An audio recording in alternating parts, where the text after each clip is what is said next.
this is Lady Boulay, and I hope you're having a most marvelous day.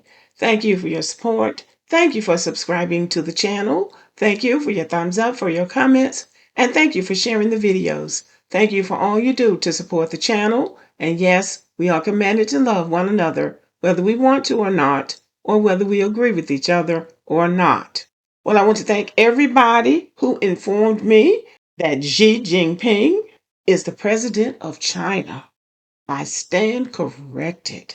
So thank you very much. I had seen him before, but I didn't know how to say his name. So I was making something up, and it was the president of China. And y'all knew. So I always know that the people who view my channel are intelligent and informed, and they know things, and you can teach me things. So I appreciate that.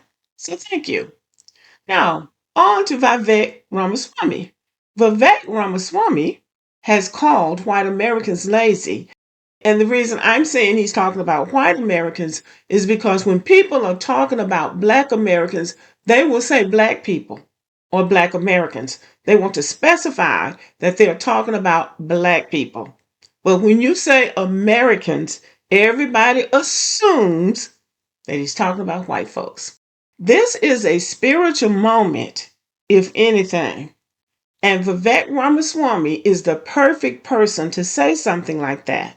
And the reason I say that is because the Asians have been elevated in America. The Asians are smart. The model minorities. The Asians, the Asians, the Asians. Well, Vivek Ramaswamy is a South Asian. He's from what they call the Indian subcontinent. I think I'm right about that. If I'm not, I'm sure y'all will correct me.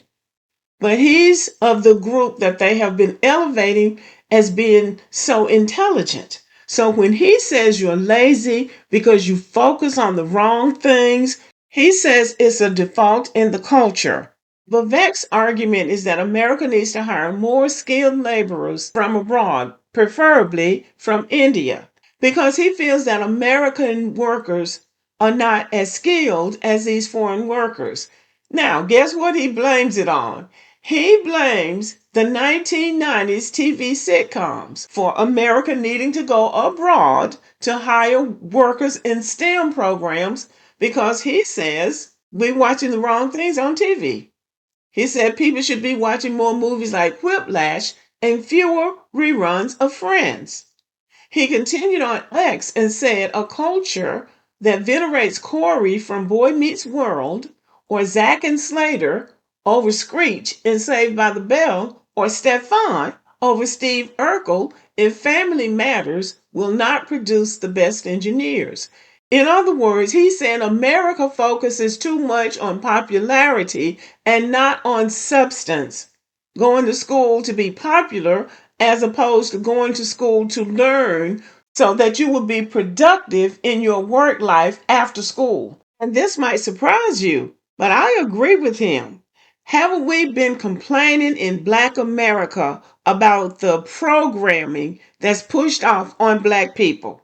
Focusing just on Black people, Black Americans, our academic progress has been stifled by this country because there has never been an incentive, there has never been any kind of encouragement for Black Americans to be academically excellent. Now, in individual families, yes, and we do have academic excellence, but there has been a constant drumbeat and a constant narrative going around that Black people are not smart, Black people are not intelligent, Black people can't do this. And so, to reinforce the idea, the schools where Black people are in a majority have not been properly funded and have not been given the resources that they need to really produce world-class students. And I think we can all agree on that.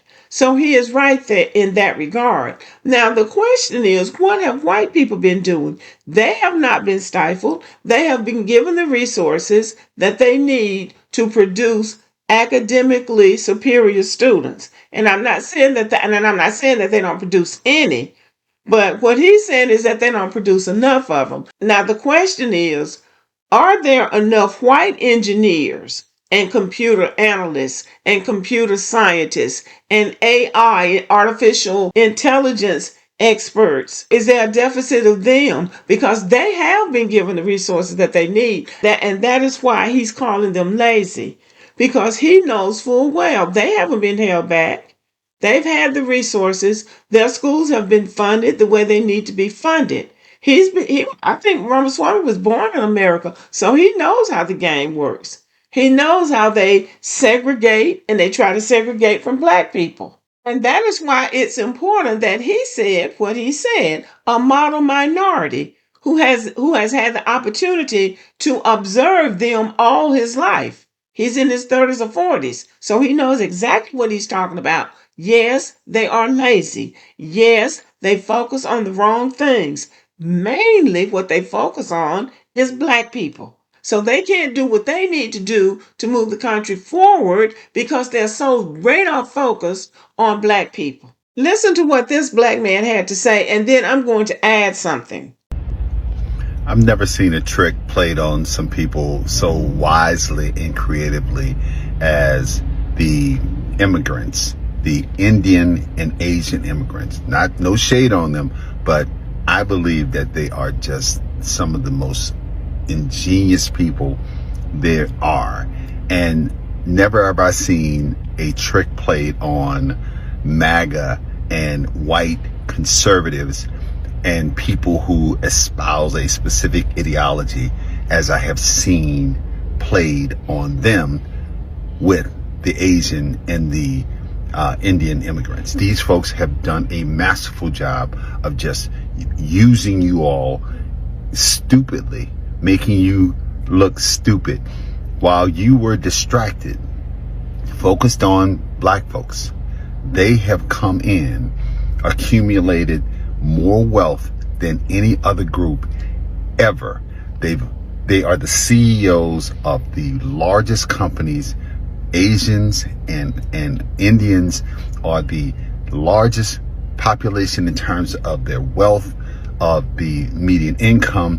You were distracted on black folks, and these folks have done a masterful job of just playing themselves or playing you as fools. They saw your weakness. Your weakness is racism, and they use that racism against you to now show exactly who they are and exactly what they want.